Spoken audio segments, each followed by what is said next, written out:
South India shopping mall kilo sale అభిమానుల కోరికపై శ్రావణంలో కూడా ఆషాఢం ధరలకి. First of all మీకు happy birthday. Thank you. So 87th year అంటే అసలు ఏం తింటారు, ఏం చేస్తారు? నేను ఏది వచ్చిన అనుకోవట్లేదండి. యంగ్ 16 to 18 hours పనిచేస్తాను. Pure vegetarian. నేను బద్ధకం అనేది లేదు. సెక్సాలజీ పట్ల అవగాహన అనేది లేదు అనుకున్నప్పుడు అపోహలు కూడా అట్లాగే ఉన్నాయి కదా. చాలా మంది మగవాళ్ళు ఎప్పుడైతే వాళ్ళు దాంపత్య జీవితం పాల్గొంటారో చక్కగా ఉంటుంది. బోల్డ్ అన్ని యూట్యూబ్ ఛానల్స్ ఉన్నాయి, అవన్నీ అథెంటిక్ అంటారా? ఎదుటివాడు చెప్పాడని బ్లైండ్ గా వినొద్దు. అంటే సెక్స్ ఒక బూతు, నీచమైంది, నువ్వు దాని మీద మాట్లాడు. 218వ పుస్తకం వీటన్నిటిని మళ్ళీ అడ్రస్ చేస్తూ సరికొత్తగా వస్తుందా? అవునండి, సరికొత్తగా వస్తుంది. Comprehensive companion to sexology for all ages and genders అని పెట్టారు. సెక్స్లో ఎవరైతే పార్టిసిపేట్ చేస్తారో వాళ్ళకి జీవితం చాలా ఆరోగ్యకరంగా ఉంటుంది. మత నమ్మికలు, మతాచారాలు, కులం ఒకటి పనికిరాని చెత్తది. కులం కులం కులం, మతం మతం చంపేస్తున్నాయి. నాగారికి మొత్తం 80 మంది. అంతే మేము ఏమంటామంటే కులరహిత మతరహిత వివాహాలు అని. మాకేం కులం లేదు, మతం లేదు. నమస్తే, welcome to I dream social spotlight with కవిత.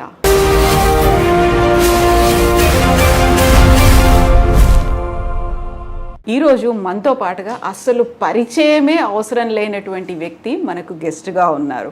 దాదాపుగా 6 దశాబ్దాలుగా సమాజంలో ఉన్నటువంటి రుగ్మతలను దూరం చేస్తూ హేతువాదిగా ఆయన ఇప్పటిదాకా సేవలు అందిస్తూనే ఉన్నారు. అట్ ద సేమ్ టైం గత 55 సంవత్సరాలుగా డాక్టర్గా శరీరంలో ఉన్నటువంటి రుగ్మతలు, మానసికంగా ఉన్నటువంటి రుగ్మతలు, వీటన్నిటినీ దూరం చేస్తున్నటువంటి పర్సన్ జూలై 30వ తారీఖున 87వ జన్మదినం జరుపుకోబోతున్నారు డాక్టర్ సమరం గారు. సమరం గారు నమస్కారం. నమస్తే అండి కవిత గారు.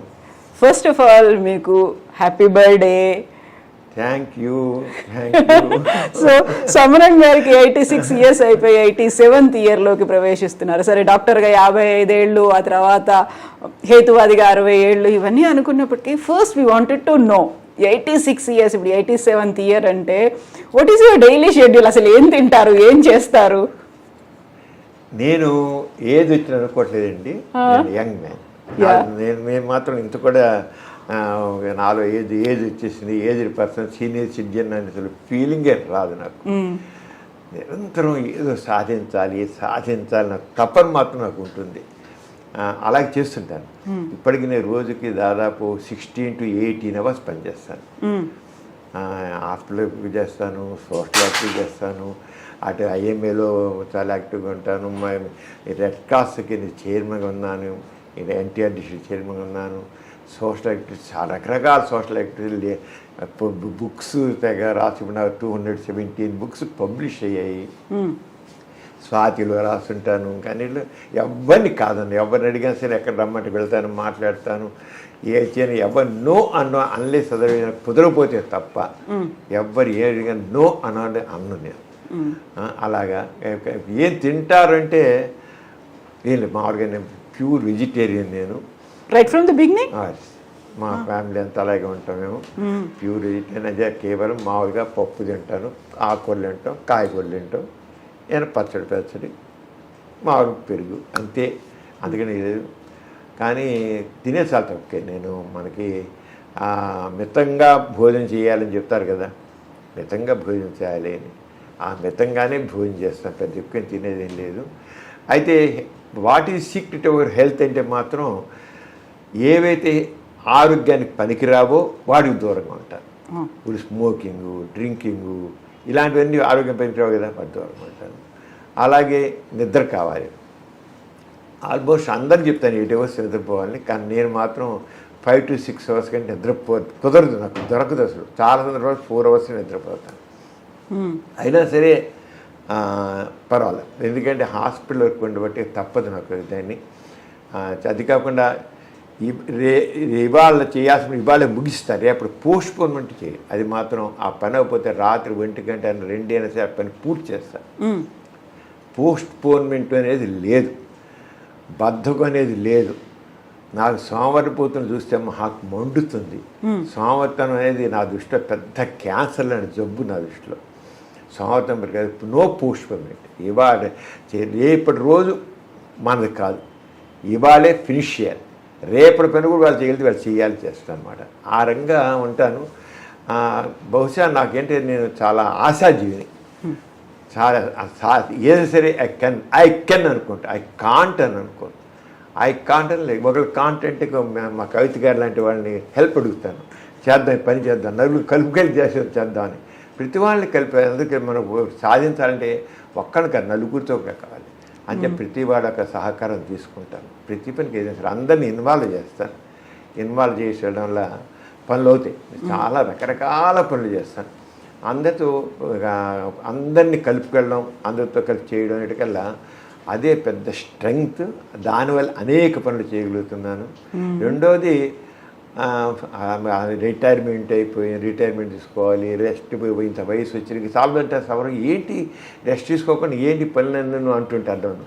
ఇంత వయసు వచ్చింది ఇంకా ఏంటి సర్జరీ చేయడం ఏంటి, ఈ హాస్పిటల్కి ఏంటి ఇవన్నీ ఏంటి, శుభ్రం కూర్చోక ఇంటికి అంటారు. అసలు చేయకుండా ఉండలేము. నాకు అలా అంటే వర్కాలిక్స్ అంటారు సరంగా. నాకు ఖాళీగా ఉండడం అంటే ఎప్పుడైనా ఒక గంట ఖాళీగా ఉండాలంటే నాకు రెస్ట్లెస్ అయిపోతాను. రెస్ట్లెస్ అవుతాను.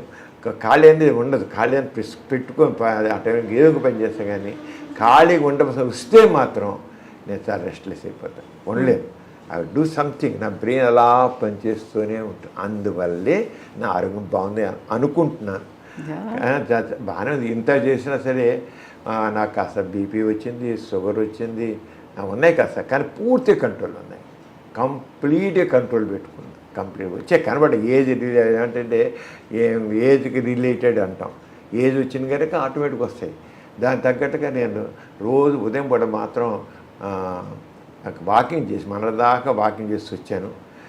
వాకింగ్ చేస్తుంటే కాస్త నీ జాయింట్ పెయిన్స్ వల్లే కాస్త నీ జాయింట్ పెయిన్స్ వస్తే దాంట్లో మనకు కొద్దిగా కష్టం. నడుస్తుంటే నొప్పులు పుడతాయి, కాళ్ళ నొప్పులు పుడతాయి, మెట్లు ఎక్కుతుంటే నొప్పులు ఉన్నాయి.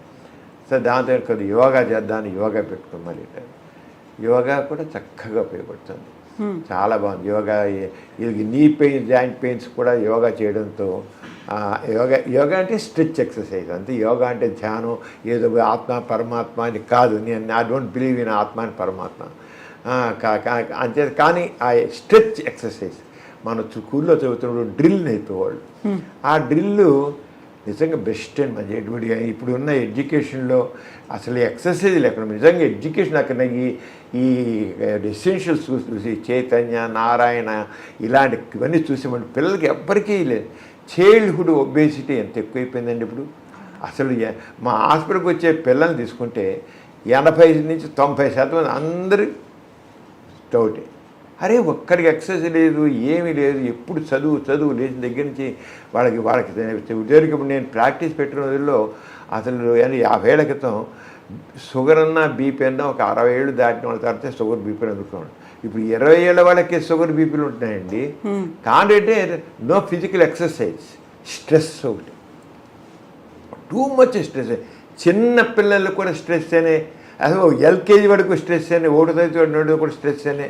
ఆ పాఠాలు రాసుకోవాలి, చేయాలి, హోంవర్క్, అసలు ప్రతి మొదలు చదువు మళ్ళీ స్ట్రెస్తో మళ్ళీ అయిపోతుంది. వాటి ఈ ఎడ్యుకేషన్ సిస్టమ్ మారి తీరాలండి.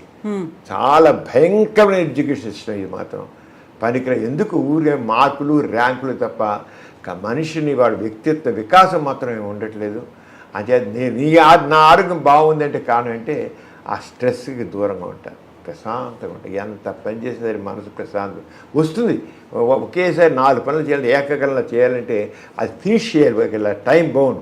ఆ ఫినిష్ అంటే ఆ స్ట్రెస్ టెంపరీ వస్తుంది, రాకుండా ఎవ్వడు ఉండడు. స్ట్రెస్ లేని మనం పని చేయలేం. మనం స్ట్రెస్ ఉంటేనే ఈ టైంకి ఇవ్వాలంటేనే అవ్వాలంటేనే మన స్ట్రెస్ ఫీల్ అయితే పని చేస్తాం. లేకపోతే బద్దకాయ పోస్ట్ పోన్ చేస్తాం, అవ్వదు, ఇలా ఉంటుంది. పని చేయడం స్ట్రెస్ ఉండాల్సిందే. కానీ ఆ స్ట్రెస్ని కంటిన్యూ చేయకూడదు, కట్ చేయగలిగే సామర్థ్యం ఉండాలి. అవన్నీ ఆ స్కిల్స్ డెవలప్ చేసుకున్నాను. నేను స్ట్రెస్ ప్రశాంతం చూడండి, ఉదయం పని చేసినా ఇది ప్రశాంతంగా మాట్లాడుతున్నాను. అవును కదా, స్ట్రెస్ ఎక్కువైపోయింది అనేది, ఒత్తిడిని తట్టుకోలేకపోతున్నాం, ఒక డిప్రెషన్లోకి వెళ్ళిపోతున్నారు, ఆల్మోస్ట్ ఒక సూసైడల్ టెండెన్సీస్ అనేవి కూడా కనిపిస్తున్నాయి కదా. సో ఏం చెప్తారు వాళ్ళకి?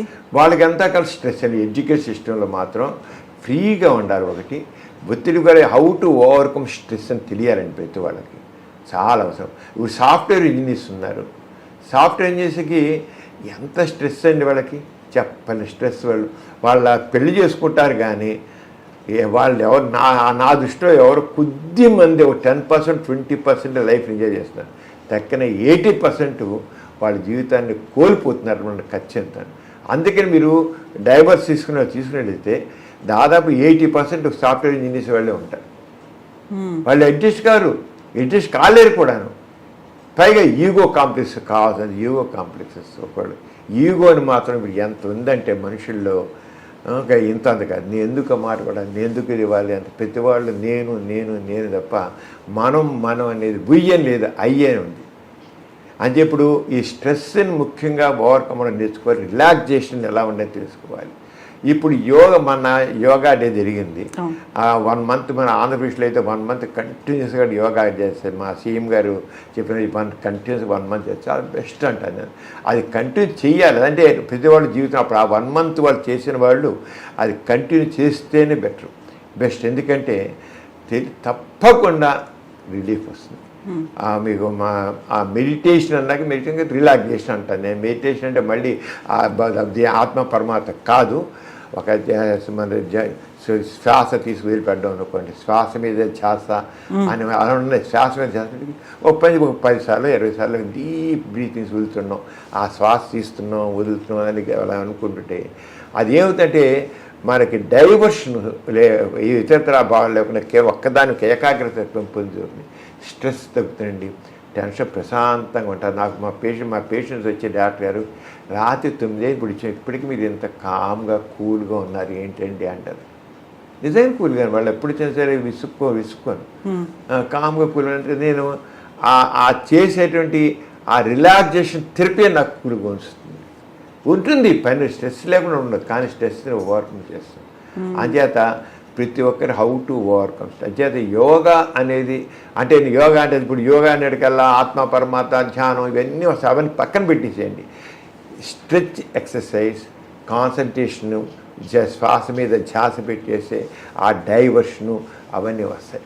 అంటే ఈ లైఫ్ స్కిల్స్ కావాలండి మనకి. లైఫ్ స్కిల్స్లో ఇప్పుడు జరుగుతుందంటే మనకు తక్కినన్నీ చదువుతున్నాము, మన గురించి మనం చదవట్లేదు. అది పెద్ద ల్యాకింగ్ ఎడ్యుకేషన్లో మన గురించి. ఇప్పుడు అదే మీకు సెక్షువల్ ప్రాబ్లమ్స్ ఉంటున్నాయి. ఎందుకంటే సెక్షువల్ మనం బాట్ని చదువుతాం, జువాలజీ చదువుతాం, ర్యాబిట్స్ గురించి, ఎర్త్వామ్స్ గురించి, వాటి గురించి, కాక్రోచ్ల గురించి చదువుతాం, కానీ వాటి జంతువులన్నింటి గురించి చదువుతాం, కానీ మన గురించి మనం చదువుకో మనకి జీరో. ఎంత పిల్లలు ఎలా పుడతారో కూడా తెలియని మనుషులు ఇప్పటికీ ఎలాల్సిన బాయ్స్ అండ్ గర్ల్స్ ఉన్నారు. ఎలా పిల్లలు పుడతారు అని తెలియదు. అసలు అంత ఇదిగా ఇగ్నోర్ చేసి ఏంటి పని. అంచేత మన గురించి మనకి తెలుసుకోవాలి. వాళ్ళు మామూలుగా ఫిలాసఫీ స్పిరిచువాలిటీలో నీ గురించి నువ్వు తెలుసుకో అంటారు. ఆ తెలుసుకోవడం కాదు మనకి, అది అనవసరం. ఆ స్పిరిచువాలిటీ నీ గురించి తెలుసుకునేది వేస్ట్. మనిషిని అనవసరం పనికి రాకుండా చేసి ఏదో ఆత్మజ్ఞానం మోక్షాలు ఇవన్నీ పనికిరావు. కానీ నువ్వు ఎలాగ మంచి మనిషిగా నువ్వు ఉండగలుగుతావు, నువ్వు హ్యాపీగా ఎలా ఉండగలుగుతావు, నువ్వు సుఖంగా ఎలా ఉండగలుగుతావు, సంతోషంగా సుఖంగా నువ్వు ఉండాలంటే ఎదుటి వాళ్ళతో చక్కగా కలిసి నీలో ఈగో లేకుండా ఉండాలి, అందరూ కలిసి పనిచేయాలి, విశ్వజ్ఞానం చేసుకోవాలి. అంచేత అలాగే వాళ్ళ ఏ రకంగా హెల్త్ని అంటే ఆరోగ్యం ఎలా చూసుకోవాలి, ఆర్థిక పరిస్థితి ఎలా చేయాలి, వర్కర్ సంబంధించింది ఎలా చేసుకోవాలి, ఇవన్నీ తెలుసుకుంటే మన జీవితంలో సక్సెస్ అవుతాం. అందుకంటే నేను అందరికీ తెలుసు విషయాలు, కానీ విచిత్రం ఏంటంటే అందరికీ అన్నీ తెలుసు కానీ పాటించరు. అన్నీ తెలుసు, తెలియని ఎవరికి అన్నీ తెలుసు కానీ పాటించరు. అది పాటించగలుగుతాను. ఆ డిసిప్లిన్ కాదు. మనం పనికిరాని టీవీలో సీరియల్స్, పనికిరాని అత్తాకోడల గొడవలు, ఆ ఈషు ద్వేషాలు, అసూయలు, కుట్రలు చూస్తాం, చూడడానికి టైం పెడతాం. కానీ అరే మీ గురించి మీరు తెలుసుకోవడానికి టైం ఎందుకు పెట్టరు? నేను అదే అంటే ఒక ఎక్సర్సైజ్ ఎందుకు చేయరు కొంచెం ఇంట్లో చేయండి, బయటకు వెళ్ళి ఇంట్లో కూర్చొని యోగా చేయండి, కాస్త ఎక్సర్సైజ్ ఇంట్లో ఆ గది చాలు, ఆ గదిలోనే చేతులు కాళ్ళు ఊపండి, కాస్త కాళ్ళు ఊపండి, ఇవన్నీ మొత్తం స్ట్రెచ్ నొప్పులు లేకుండా పోతాయి. ప్రతి వాళ్ళు చూసుకుంటే నా మెడ నొప్పండి, నడుము నొప్పండి, కాళ్ళు నొప్పులండి, ఈ కండాలు నొప్పులండి, ఏంటి హాస్పిటల్కి వాళ్ళందరూ చూస్తారు. నాకు నిజంగా ఇస్తాను ప్రతి వాళ్ళకి నీకు ఈ పిల్లలు కేవలం 2 రోజులకి 3 రోజులకి సార్ ఎక్సర్సైజ్ చేయని చెప్తాను నేను. ప్రతి వాళ్ళు చెప్తాను వేసుకోవద్దు, లేనిపోయిన సైడ్ ఎఫెక్ట్స్ వస్తాయి, అన్న కడుపులో మంట పుడితే ఇంకోటి అవుతుంది. ఎందుకు ముందు ఎక్సర్సైజ్ చేయి. వాళ్ళకి నచ్చదని కొన్ని విషయం అన్ని తినాలి, నోటి జీవచాపల్యం, అలా షుగర్ ఉంటుంది, షుగర్ కంట్రోల్ ఏంటి చేయాలి, డైట్ కంట్రోల్ చేస్తే ఏం చేయాలి. మనకు కావాల్సిన దానికంటే మనం 4 రెట్లు ఎక్కువ తింటాం, అది గుర్తించాలి. ఇప్పుడు మనకు కావాల్సిన దానికి 4 రెట్లు ఎక్కువ తింటాం. దాన్ని సగమే కట్ చేయలేమా, ఒక 1/3 కట్ చేయలేమా మనం తినే దాంట్లో. ఎందుకు ఉల్లిళ్ళ పెంచాలి, దేనికో దానివల్ల బీపీలు షుగర్లు కొలెస్ట్రాల్ రావడానికేను. ఇప్పుడు థైరాయిడ్ ప్రాబ్లం ఎంత అయిపోయింది, చాలా ఎక్కువ అయిపోయింది థైరాయిడ్ ప్రాబ్లం కూడా మన డైట్లో సరిగ్గా లేకపోవడం వల్ల. అంటే ఇవన్నీ చెప్పడం డాక్టర్గా నాకు చెప్పడానికి అర్హత ఉంది, చెబుతున్నాను. కానీ మనం అంటే నేను చెప్పాను మన గురించి మనం తెలుసుకోవడం, అది నేను చెప్పేది. Know about your self. ఆ పనికిరాని ఆ ప్రవచనాల్లోకి వెళ్ళి కూర్చుని ఆధ్యాత్మిక గురించి నీ గురించి నువ్వు తెలుసుకో, నీ గురించి నువ్వు తెలుసుకో అని అంటే కాదు. నీ గురించి తెలుసుకో అనేది నీ హెల్త్ గురించి, నీ హెల్త్ గురించి తెలుసుకో, నీ ఇంటర్పర్సనల్ రిలేషన్స్ తెలుసుకో, నీ సోషల్ రెస్పాన్సిబిలిటీ తెలుసుకో. ప్రతి వాడికి తన సోషల్ రెస్పాన్సిబిలిటీ ఉంది, ఆ సోషల్ రెస్పాన్సిబిలిటీ తెలుసుకో. ఏమిటి అంత హ్యాపీగా ఉంటుంది. ఇప్పుడు మీరు ఒక మాట అన్నారు, సెక్సాలజీ పట్ల అవగాహన అనేది లేదు అనుకున్నప్పుడు అపోహలు కూడా అట్లాగే ఉన్నాయి కదా. మీ ఇన్నేళ్ల సర్వీస్ చూసిన తర్వాత ఏది ఎక్కువ ఉంది, అవగాహన లేకపోవడమా, అపోహలా, దేన్ని ఎలా చూస్తారు? అపోహలు ఉన్నాయి, అర్థం పర్థమైన నమ్మకాలు ఉన్నాయి. వీటన్నిటి మూల కారణం సరైన నాలెడ్జ్ లేకపోవడం. నాలెడ్జ్ ఈజ్ పవర్ అంటాం. ఈ నాలెడ్జ్ ఈజ్ పవర్, ఆ నాలెడ్జ్ లేకపోవడం వల్ల ఇంకోటి ఏంటంటే మనిషికి కాస్త క్రిటికల్ థింకింగ్ కావాలి. Scientific knowledge and scientific temper అంటాం. క్రిటికల్ థింకింగ్, కొద్ది విశ్లేషణాత్మకమైన పరిశీలన, ఆలోచన కావాలి. ఆ క్రిటికల్ మన ఎడ్యుకేషను ఆ క్రిటికల్ థింకింగ్ని పెంచడం లేదు. ఆ క్రిటికల్ చిన్నప్పటి నుంచి ఎందుకు, ఏమిటి, ఎలా అని. అది ఇప్పుడు చాలామంది మగవాళ్ళు హస్తమయం చేస్తే వీక్ అయిపోతాం, సెక్స్ దాంపత్య జీవితం పనికిరాం అనుకుంటారు. అరే హస్తమయం చేస్తే పనికిరాం అనుకున్నారు, ఓకే. మరి పెళ్ళైన వాళ్ళు హస్తమయంగా అయిపోయి దీనికి తేడా ఏముంది? హస్తమయం అయితే చేతపూర్వ ఫ్రిక్షను, అక్కడేమో విజయనాల ఫ్రిక్షను, ఎక్కడ ఒకటే. ఇంకేంటి, ఎక్కడ ఎందుకు నష్టం కలిగింది? మరి పెళ్ళైన వాళ్ళ శుభ్రంగా హాయిగా అన్ని సంవత్సరాలు అన్ని దశాబ్దాల పాటు ఆరోగ్యంగా ఉంటున్నారు కదా, పెళ్ళి ఇంకా ఆరోగ్యంగా ఉంటున్నారు కదా. పెళ్ళి కాకముందు మీరు చూడండి, పెళ్ళి కాకముందు కంటే పెళ్ళైన వాళ్ళు చాలా ఆరోగ్యంగా ఉంటారు. ఎందుకంటే ఎప్పుడైతే వాళ్ళు దాంపత్య జీవితం పాల్గొంటారో ఆ మనసు పాల్గొంటే వాళ్ళకి ఫీల్ గుడ్ హార్మోన్స్ అంటాం. డోపమైన్ రిలీజ్ అవుతుంది, సెరోటోనిన్ రిలీజ్ అవుతుంది, దానివల్ల టెన్షన్స్ అవుతాయి, ఆక్సిజన్స్ మనుషులు ఒక రకమైన దగ్గర వారికి పురుగుని, ఎండార్ఫిన్స్ వస్తాయి, మనిషి అది ఇమ్యూనిటీ పెరుగుతుంది, చక్కగా ఉంటుంది ఇమ్యూనిటీ పెరిగి. అంతే మనిషి ఆరోగ్యంగా జరుగుతుంది. దాంతో ఇంట్లో ఒక టైం భోజనం చేయడం ఉంటాయి, చిన్న వాళ్ళు టైం భోజనం చేయడానికి సరిగ్గా ఉండరు, చదువుకున్న రోజులు స్ట్రెస్ ఉంది. అంచేత ఈ సెక్సాలజీ దాంట్లో ఎందుకు, ఏమిటి, ఇప్పుడు చాలా ఏమనుకుంటారంటే ఒక వీరి బొట్టు 60 రక్తబొట్లతో సమానము అని ఒకటంటే, ఇంకోటి ఒక వీరి బొట్టు 100 రక్తబొట్లతో సమానం అంటాడు. అరే రిచ్చాడు వీర్యం సెమెన్, దానికి ఏమి విలువ లేదు. ఇప్పుడు ఆ ప్రాచీన గ్రంథాల్లో రాసి ఉండొచ్చు, ప్రాచీన గ్రంథాల్లో అప్పుడు ఉన్న అవగాహన పెట్టి రాసే వాళ్ళని అనొద్దు మనం. వాళ్ళు ఆ రోజుల్లో రాశారు, కానీ సైన్స్ ఇది అడ్వాన్స్ అయిపోయి కూడా ఇప్పటికే పట్టుకుని వేలాడడం అంటే మన మూర్ఖత్వానికి కాకపోతే ఏం తెలియజేస్తుందండి? దా సైంటిఫిక్ థింకింగ్ నిజమేనా? 100 రక్తబొట్లతో సమానం, లేదు 100 రక్తబొట్ల కోసం వీరి బొట్టు తయారవుతుంటే ఇంకా పైగా చెప్తారు వాళ్ళు. మన చిన్న ఆహారం, అతి సారవంతమైన ఆహారం వీర్యం కింద మారుతుందంట. అరే సైంటిఫిక్ మన వీర్యం ఎలా తయారవుతుంది ఒకటి అనుకోండి. వీర్యం ఎక్కడ టెస్టికల్స్ నుంచి స్పెరోడోజా తయారవుతుంది, ఇక శుక్రకోశాలను ప్రోస్టేట్ నుంచి ద్రవం తయారవుతుంది. ఆ ద్రవం కూడా పర్పస్ ఏంటి, శుక్రకోశాల ద్రవము వీరి కణాలు వచ్చే స్టోర్ అయితే అది సర్వే అవ్వడానికి కాస్త ఫుడ్ లాగా సప్లై చేస్తుంది. ప్రోస్టేట్ ద్రవం బయట నెట్టడానికి ఆర్గనైజ్ నెట్టి విజయనాలో కాస్త 2-3 రోజులు స్టోర్ విజయనాలో కానీ ఇంట్రెస్ట్లో కానీ ఉండడం కోసం అది ఉపయోగపడుతుంది. ఆల్టర్నేట్ నేచర్లో ఉండి చేస్తుంది అన్నమాట. అలాగే ఉంటే అంతే, దానికి ఏం లేదు. ఏమిటి అసలు వీరు అంటే ఏమిటి, వీరి కణాలంటే ఏమిటి, అసలు వీరి ద్రవంలో ఏముంటుందని అసలు అనలైజ్ చేస్తాడా? ఎవడో చెప్పాడని చెప్పేసి ఇక నమ్మేడమేనా ఒక వీడియో? అందుకే కవిత గారు నేను చెప్పేది ఏంటంటే, ఒక విషయాన్ని బ్లైండ్గా బిలీవ్ చేయవద్దు. ఒక విషయాన్ని నీ అంతా నువ్వు విశ్లేషణ చేసుకో, క్రిటికల్ థింకింగ్ అని చెప్పిన అదే అది కావాలి మనకి. అది లేదు ఎడ్యుకేషన్లో. నువ్వు బ్లైండ్గా నమ్మొద్దు. సైన్స్లో ఏది మనం చదువుతాం, ఫిజిక్స్ అంటే మన సైన్స్ ప్రతిసాన్ని ల్యాబొరేటరీలో టెస్ట్ చేస్తాం లేదా, ఒకటి చెప్పిన ఊరుకుంటున్నాం. మనం టెస్ట్ చేస్తున్నాం. మనం ఒక రకంగా ప్రతి ఒక్క వ్యక్తి కూడా జీవితంలో ఒక సైంటిస్ట్ లాగా మారాలి. మారినప్పుడు వాడు ప్రతి ఏళ్ళ సోషల్ ఇష్యూస్ కావచ్చు, ఏ విషయం సరే ఎనలిటికల్గా క్రిటికల్గా థింకింగ్తో వాడు ఉంటే వాడు చక్కగా ఉంటాడు. అంచేత సెక్షువల్ ప్రాబ్లమ్స్ విషయంలో తీసుకున్నట్లయితే చాలామంది ఇప్పటికీ హస్తమయం చేస్తే మనిషి పాడైపోతాడు, వీరి నష్టం అయితే మనిషి వీక్ అయిపోతాడు. నథింగ్. విలువైందే కాదు అసలు. అతిసారాస్పదాన్ని వీర్యంగా మారదు. ఎందుకైనా భయంలాగా? ఎందుకైతే కనీసం ఆలోచిస్తున్నాడా ఏ రంగ విలువైంది, ఏ రంగం అసలు తిన్న ఆహారం వేరుగా మారుతుందని వాడు అనలైజ్ చేస్తున్నాడు. వాళ్ళ శరీరం గురించి వాడు తెలుసుకుంటున్నాడు. అసలు బోల్డ్ అని యూట్యూబ్ ఛానల్స్ ఉన్నాయి, చాలా వాటిలలో వీడియోస్ చిన్న చిన్న క్లిప్పులు షార్ట్స్ రూపంలో వస్తున్నాయి కదా, అవన్నీ అథెంటిక్ అంటారా? వాటన్నింటినీ చూసేటువంటి ప్రజలు చాలా మంది ఉన్నారు కదా. ప్రతివాడికి హక్కు ఉంది కనుక పెడుతున్నారండి. అన్నీ అథెంటిక్ కాదు. యూట్యూబ్లో వచ్చేవన్నీ అథెంటిక్ అనుకుంటే ఇంకా అర్థం లేదు. ప్రతి వాళ్ళు ఇష్టం పెడతారు. చాలా లేని పేరు కల్పితాలు పెట్టుకుంటున్నారు. యూట్యూబ్లో పెట్టేవంతా కావాల్సిన అంటే వాడికి కావాల్సిన వ్యూస్, ఆ వ్యూస్ పెట్టి ఎందుకు కూర్చుంటే ఒక యూట్యూబ్ వాడు డబ్బులు ఇస్తాడని దానికోసం ఏదో సెన్సేషన్కి పెట్టడం, ఆ రకంగా చేయడం ఉంటుంది. అంతే కాదు. నేను అవన్నీ పక్కన మరి యూట్యూబ్లో ఏం పెట్టారో అని నేను మాట్లాడను. నే కోరేది ఏంటంటే మనిషిని తన మట్టుకు తాను ఆరాధించాలి.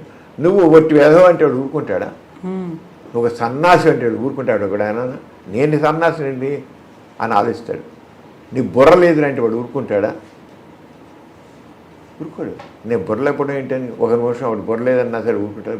ఊరుకోడు అని కాదు, వాడు అనలైజ్ చేసుకుంటాడు. కానీ నేను బుర్రలేకపోవడం నా బుర్రలేకపోవడం ఏంటంటాడు. వ్యధం అంటే వ్యధం ఆరంగానే ఈ రంగానికి వీర్యం ఎంతో విలువైంది కోల్పోతున్నా అంటే వీర్యం అంటే ఎక్కడే ఎలా అయింది అని ఆ అనలిటికల్ ఎప్పుడు చేయదు అని చెప్పేది. అనలిటికల్ ఎప్పుడు కావాలి. అది మన ఎడ్యుకేషన్ లాకింగ్. ఆ క్రిటికల్ థింకింగ్ అనేది లేదు. Scientific knowledge and scientific temper అనేది నేను చెప్తాను. శాస్త్రీయ విజ్ఞానం, శాస్త్ర దృక్పథం, అది దేంట్లో సరే ఏ యాంగిల్ సైన్స్ గురించి నేను మాట్లాడట్లా. సైన్స్ అవసరం లేదు. పాలిటిక్స్ సంబంధించి కావచ్చు, సోషల్ సైన్స్ కావచ్చు, ఆర్ట్స్ కావచ్చు, ఏ సరే ఎదుటివాడు చెప్పాడని బ్లైండ్గా వినొద్దు.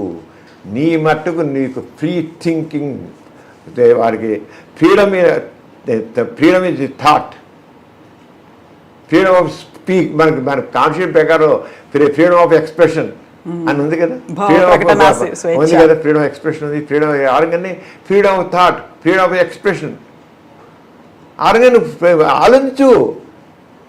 దాన్ని తీసుకొచ్చి ఆలోచన ఎంతవరకు కరెక్టు నేను చెప్పాల్సిన జనం చెప్పేది అదే చెప్తాను. యూత్ని కానీ కొన్ని వందల కాలేజీలో మాట్లాడే యూత్ ఇలాగే అప్లీట్ చేస్తాను.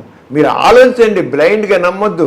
నేను అలాగనేమండి నాకు వచ్చి ప్రశ్న ఏది సెక్షన్ చాలా కొన్ని వందల కాలేజీలో మాట్లాడిన సెక్షన్ వాడిది చివరికి చెప్తాను. ఒక్కొక్క కాలేజీలో 2 గంటలు 3 గంటలు 4 గంటలు కూడా మాట్లాడిన రోజులు ఉంది. వరుస గంట కంటిన్యూ 4 hours అలాగే వింటారు. వాళ్ళ గురించి వాళ్ళు చెప్తే వెనకేం చేస్తారు? చెప్పేవాళ్ళు లేడు, పనికిరాని చెత్త చెప్పేవాళ్ళు ఉన్నారు. కానీ సరిగ్గా నీ ఒక నాలెడ్జ్ సైంటిఫిక్గా చెప్పేవాళ్ళు కాదు. అది ఉన్నారు అంటే ఎక్కువ మంది లేని చెప్పేది. ఆ సైంటిఫిక్ నాలెడ్జ్ని మనం దాన్ని స్ప్రెడ్ చేయాలి మనం. అంచేత ఇప్పుడు చాలామంది ఇప్పుడు ఈ సెక్స్ గురించి అపోహలు మీరు ఎక్కువ ఉన్నాయా ఏమిటి అని అంటే అపోహలు ఎక్కువ ఉన్నాయి. కానంటే మనం ఆలోచించండి కనుక నాలెడ్జ్ చేయాలి. దానికోసమే నేను చదువుకున్న రోజుల్లోనే ఒకసారి మా ప్రొఫెసర్ గారు వచ్చారు, ఎంఏ. ఆయన కొంచెం లేట్గా వచ్చారు క్లాస్కి, బెడ్ సైడ్ క్లినిక్స్ ఉండేప్పుడు. నేను లేట్గా ఎందుకు వచ్చానో తెలుసా అన్నారు. ఏదో మీకు ఎమర్జెన్సీ కేసు ఏదో ఇచ్చి ఉంటుంది ఏం చేతి రాలేదని ఏదో అన్నాం మేము. కాదు, నా దగ్గరకు ఒక ఐఏఎస్ ఆఫీసర్ వచ్చాడు, వాడికి పెళ్ళి కాబోతుందంట, వాడు ఐఏఎస్ వాడు, ర్యాంక్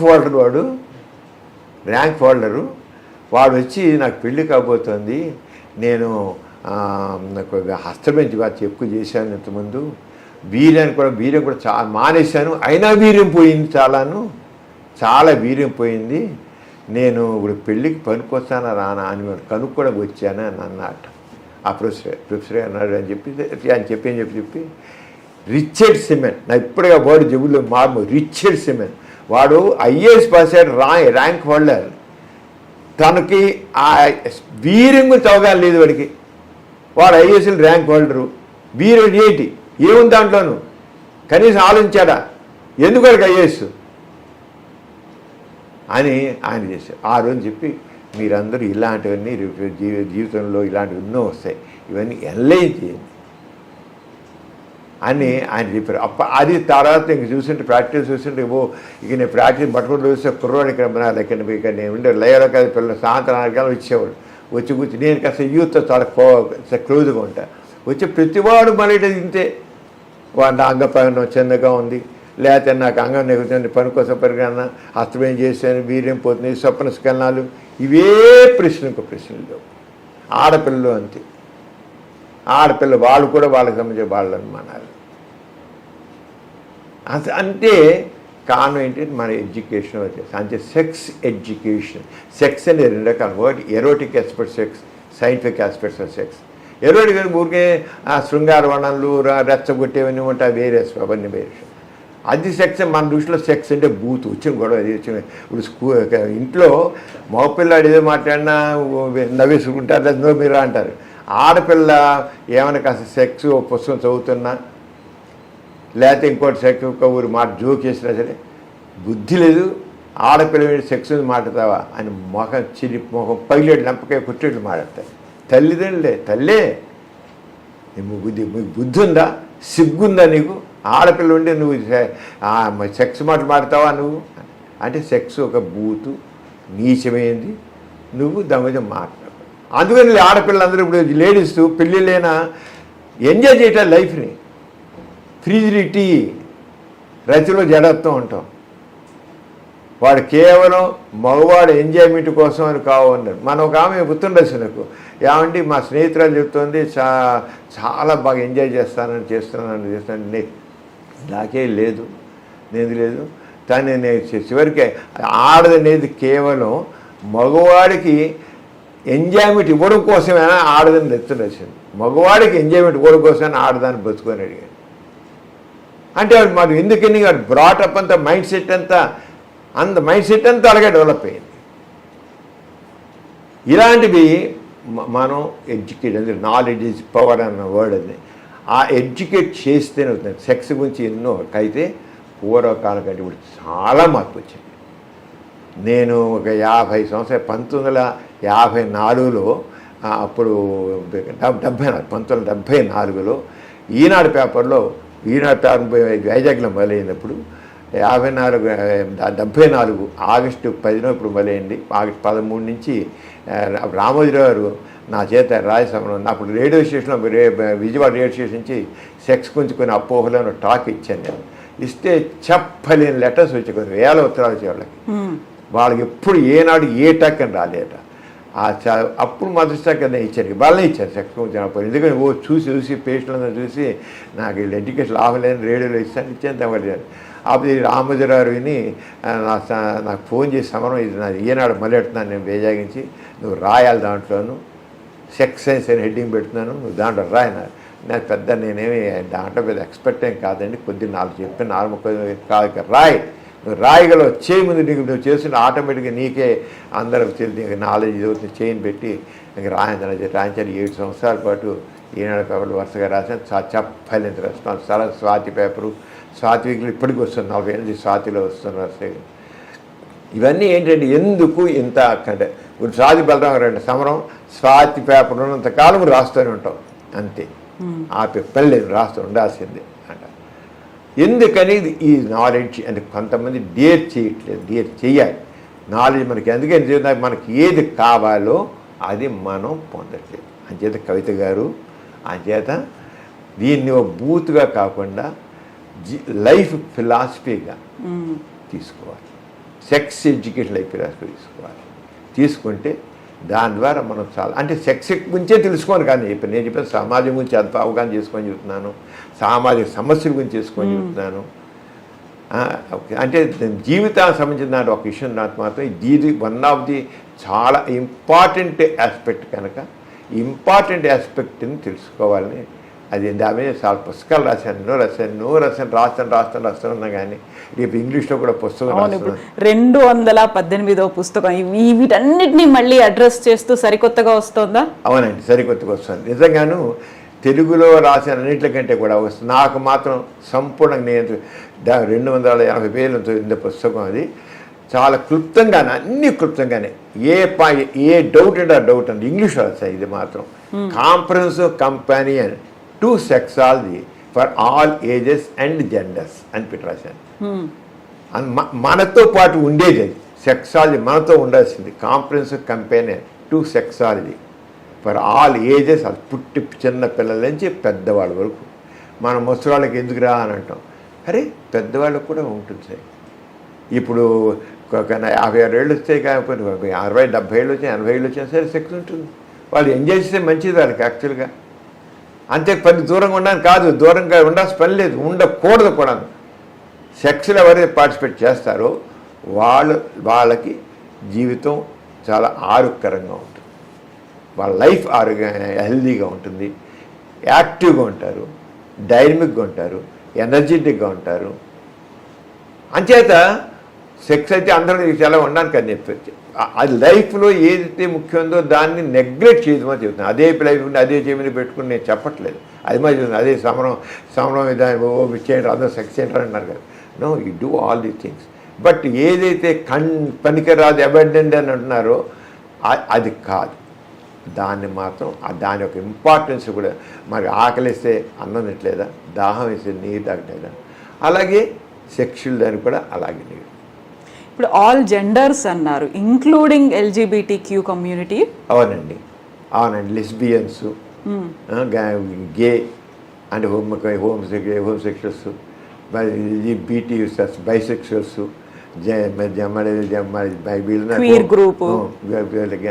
మొత్తం ట్రాన్స్జెండర్స్, వీళ్ళందరూ ఇంకా ఏ సెక్షువల్స్ ఉన్నారు, కొంతమంది ఉన్నారు వాళ్ళకి సెక్సే ఉండదు వాళ్ళకి.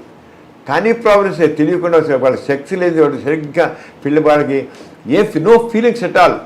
వాళ్ళు చాలా క్లోజ్గా ఉంటారు, పెళ్ళిళ్ళు కూడా చేసుకుంటారు. మగవాడు చెడుగా ఎగురితే ఆడవాళ్ళే ఉన్నారు, మగవాళ్ళు ఉన్నారు. టచ్ చేయకంట, అది మాత్రం నన్ను ముట్టుకో.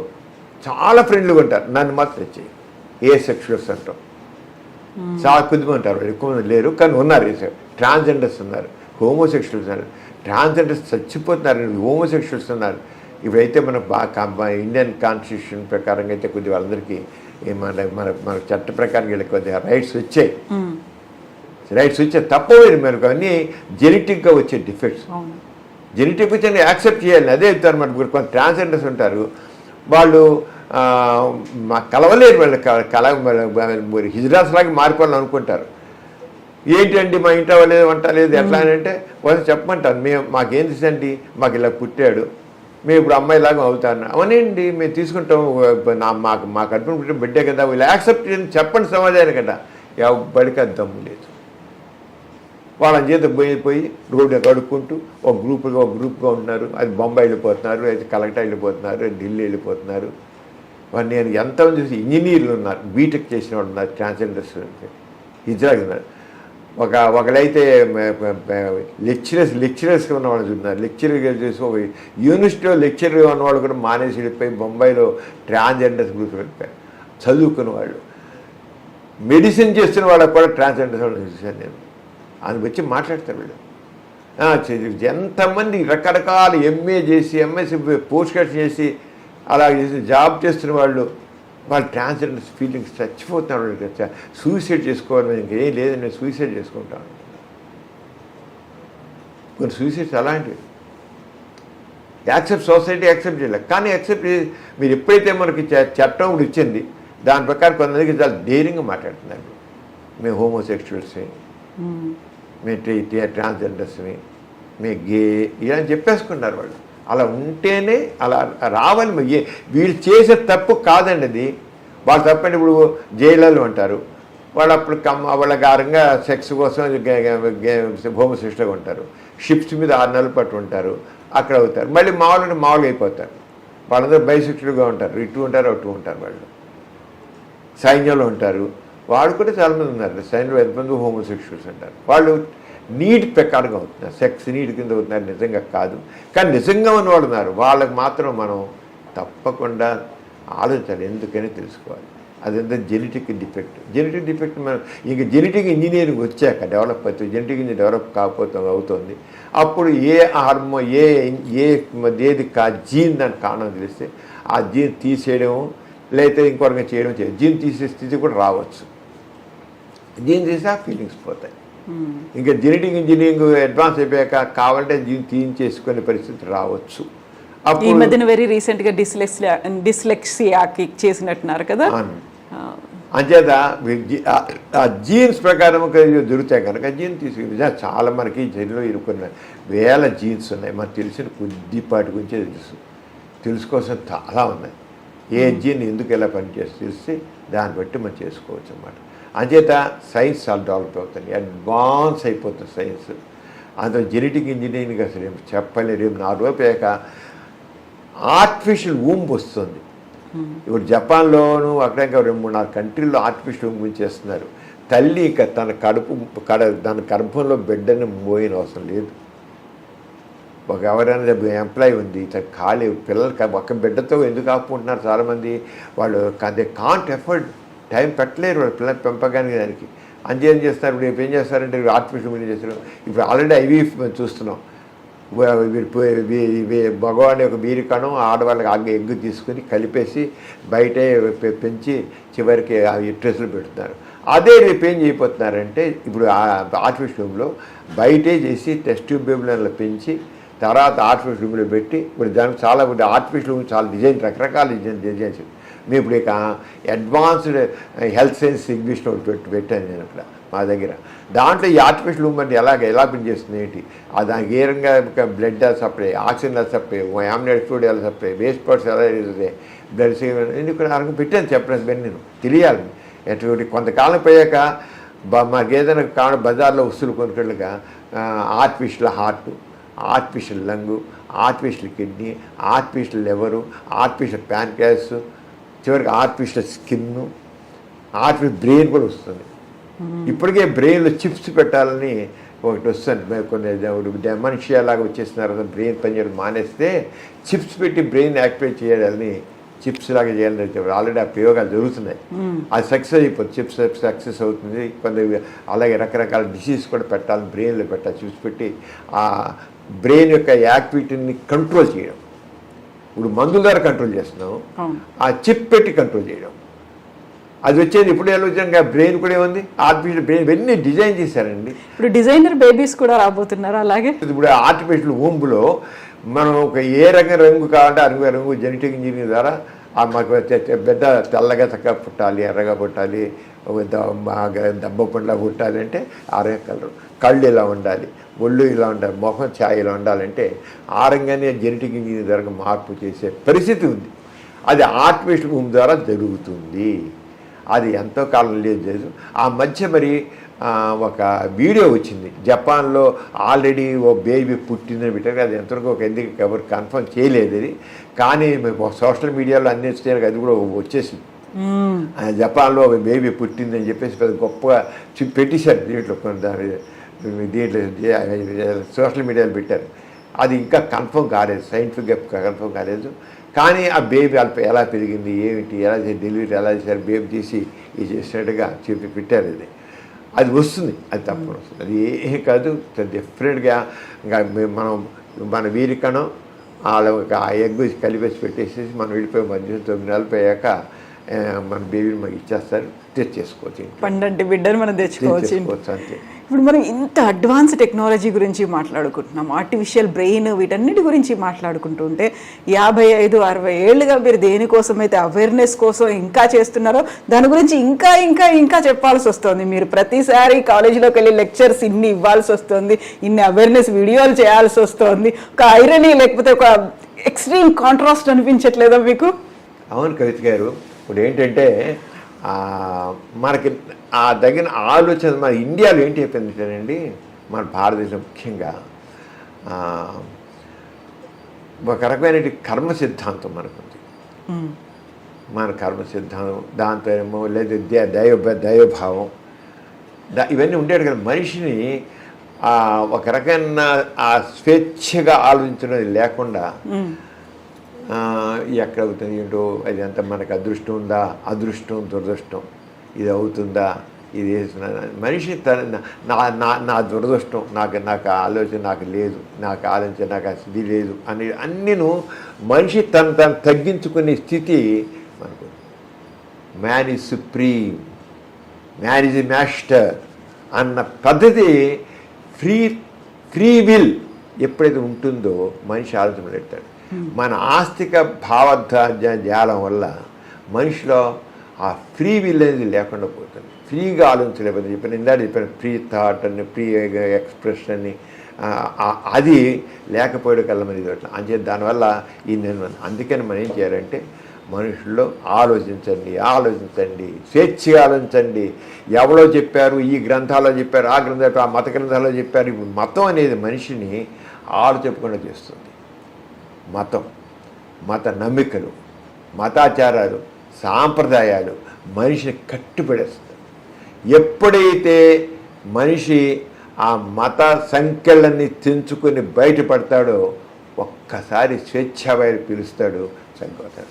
కానీ మన సమాజంలో ఆ మత సంఖ్యలలో బంధించిపోయి అర్థం పడుతున్న సాంప్రదాయమైన సంఖ్యలలో బంధింపడిపోయి మనిషి బందీ అయిపోయి ఉన్నాడు. అందువల్ల మనం అవ్వట్లేదు. అందుకని చెప్పాల్సి వస్తుంది. ఎప్పుడైతే ఈ సంఖ్యల్ని తెంపుకుంటాడో స్వేచ్ఛగా వస్తాడు. సంఖ్యలతో బందీ అయి ఉన్నాడు. జైల్లో ఉన్నవాడు ఆ జైల్లో నుండి విడిపోయినట్టుగా వీడు అలాగే ఆ భావాలతో మంది చేయలేదు. చాలామందికి ఏదో మాట్లాడి చెప్పాలి, కానీ యాక్చువల్గా చెప్పరా ఏమో అమ్మా నాన్నేమంటారో, మన బంధువులు ఏమంటారో, మన సమాజం ఏముంటుందో, మన కులం వాళ్ళు ఏమంటారో. ఈ కులం ఒకటి పనికిరాని చెత్తది. కులం మతం ఈ కులం మతం అనేది మనుషుల్ని అసలు ఎందుకు పనికిరావడం, మనుషులోని విషాదపు దాన్ని చంపేస్తున్నాయి. ఈ కులతత్వం మతత్వం బయటపడి దాంతో రాజకీయ పార్టీలో ఓట్లు కోసమని ఇప్పుడు చూడండి, జనగణన అనేది చేస్తున్నారు కదా. కుల ప్రకారంగా జనగణన చేయాలని, జనాభా సేకరణ అనేది కులం ప్రకారంగా జనగణన. ఇంకా కులం అనేది ఇంకా ఎక్కువ అవుతుంది.